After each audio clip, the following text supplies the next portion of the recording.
Hi, this is Brandon Moon. I want to welcome you to Fly Tying Night tonight here with Moonlit Fly Fishing. Tonight we're going to tie up a Soft Hackle Caddis pattern. This pattern is going to be effective trailing behind your caddis dry fly or off of a caddis nymph pattern as well. We're going to tie this in a size 12 today, an ML053 in a size 12. This is because we're matching this to an October Caddis. You can tie this in a variety of colors to match whatever color caddis it is that you're fishing as well.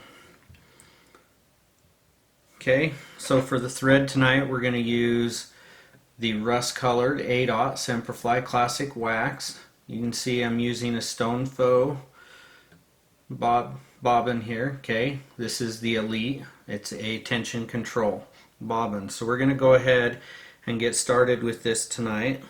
And we're going to start our thread roughly about the 2/3 point.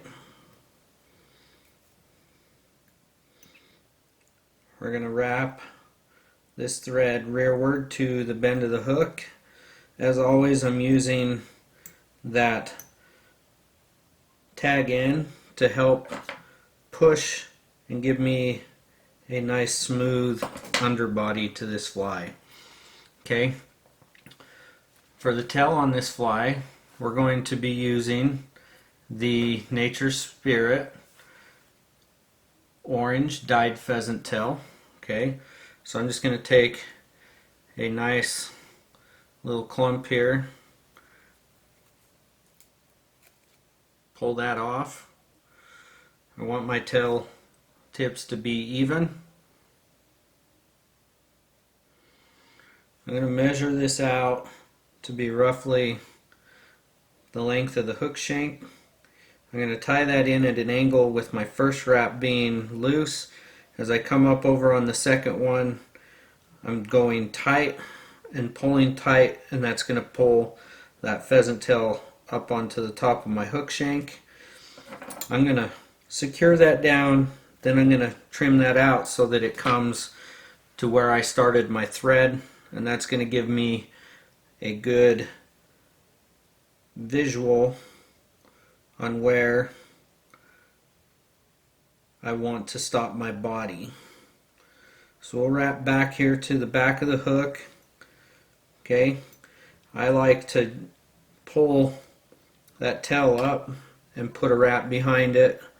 That usually helps keep that tail from falling down and continues straight out.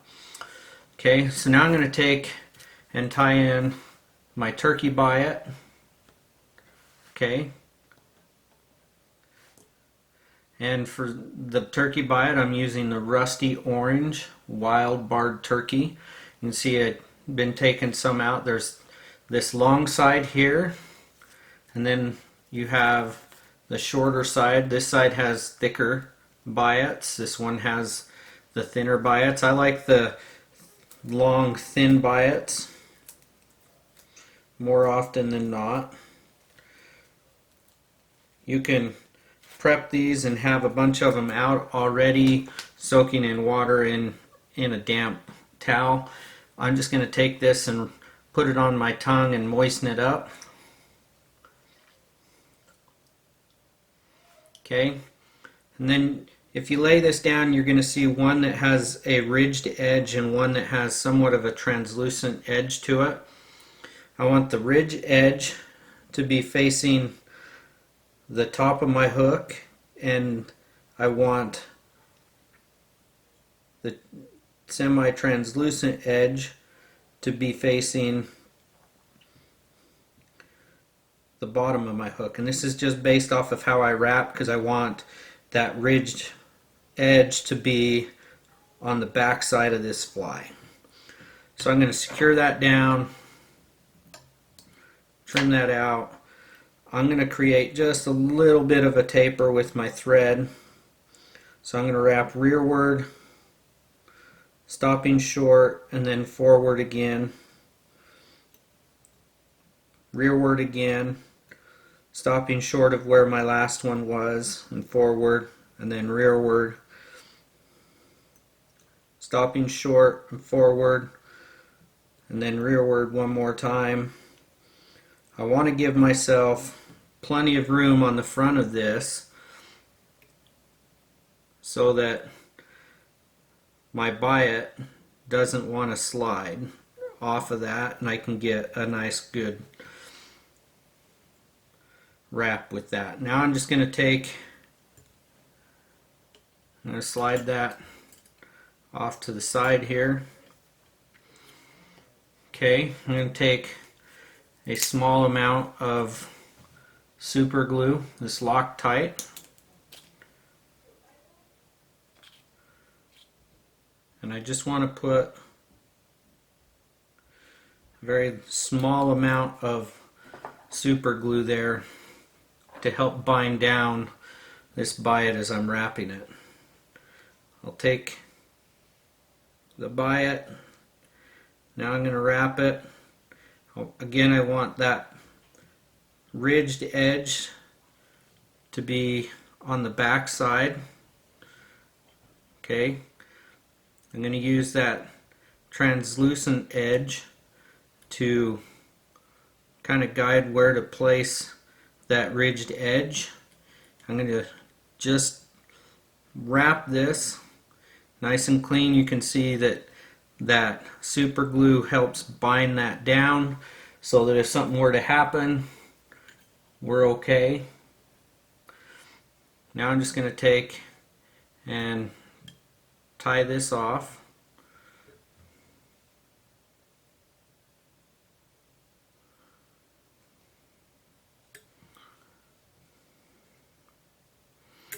I want to secure that down nice and tight. Now I'll trim that out.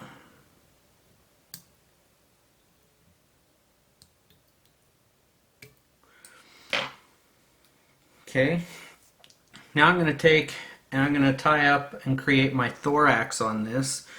And before I do that, you can see there's a nice even taper step to that biot and that ridge there in the ribbing. Okay, so I'm going to take some Wonder Wax, okay, and I'm just going to put some wax on this thread. And this is going to help my dubbing grip on there. Okay, I'm going to be using the Kuna dubbing hare's ear substitute in the hot orange. Okay, I'm going to take a small pinch of this. You can see I don't have a whole awful lot. I want to create a really tight dubbing rope. A little bit more than that. This thorax is going to, create the thorax on this bug, but it's also going to help push that soft hackle. Okay, so I want to wrap this fairly tight so that it gives me a little bit more control. Now I'm just going to kind of push those fibers back out of the way, and I'm just going to wrap a thread base down here on my hook. We're going to tie in my hackle. Okay, you can see I've got a nice buggy look to that right there. For the hackle on this, I'm going to be using a Whiting Red Label hen saddle. Okay, this is a medium ginger. I'm just going to take a feather there. We'll pull it out. And if I measure this, I want the tips of this to either go just to the back of my fly on the body or just past it. Okay, and so I'm going to measure that out. That's going to be about right. I'm going to pull all these fuzzies off just so that it's cleaned up. Now when I tie this in, I like a nice clean wrap. So I'm going to tie this in, the tip's going to be tied, I'm going to be wrapping that way, so I'm going to pull all these fibers off on that side that's going to be wrapping against the hook shank.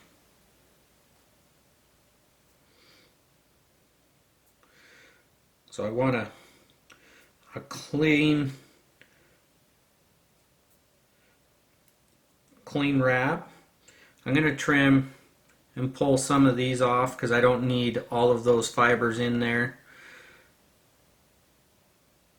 Okay, I don't want that. I want to wrap to where it's pretty much clean, then I'm not having to work through fibers. So you can see here's my tie-in point. You can see I've got a nice clean stem that's going to hit and wrap against the hook shank. So I'll go ahead and I'll tie that in, 2 wraps over the top, pull that back, secure it in. Now it's locked in. So now I can trim that off. For me, I want to trim that stem off, the bigger part. It makes it easier for me to control. Okay, I'm going to take my fly ties tweezers. These are my favorite ones to use for soft hackles. It's not so heavy. It's easier to keep a lighter pressure on there. Okay, so I'm going to wrap this, and as I'm wrapping it, I'm palmering it on top of one another. Okay, and you can see I'm really trying not to capture any of the fibers, pushing them back with my stem. So I'm going to give this a good couple wraps. I like a little bit heavier hackle on mine than most traditionalists.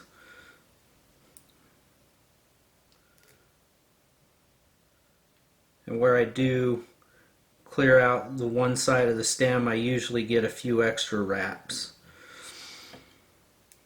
Now I'm going to take my thread,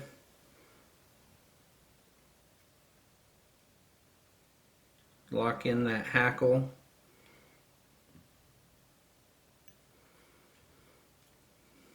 okay.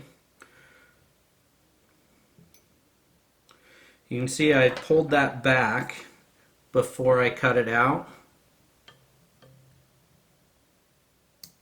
That just kind of helps me clean up anything before I get the head there. So now I'm just going to take a couple wraps. I'll pull that back so I can flow that hackle back just a little bit. Now I'm ready to whip finish. So I'll take and do my whip finish here.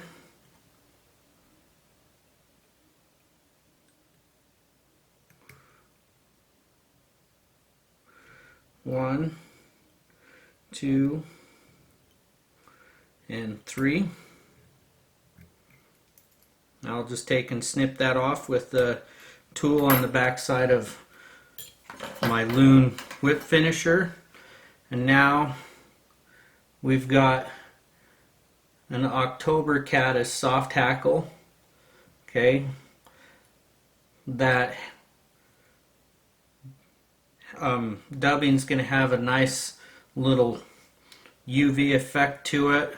At this point I can put a little bit of super glue to secure that head. I could also take and put some UV glue on there.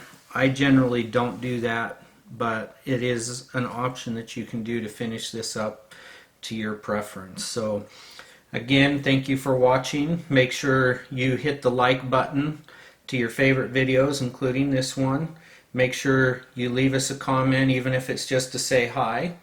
And make sure you subscribe to our channel so that you get future notifications when you hit the bell of any future videos we put out for you.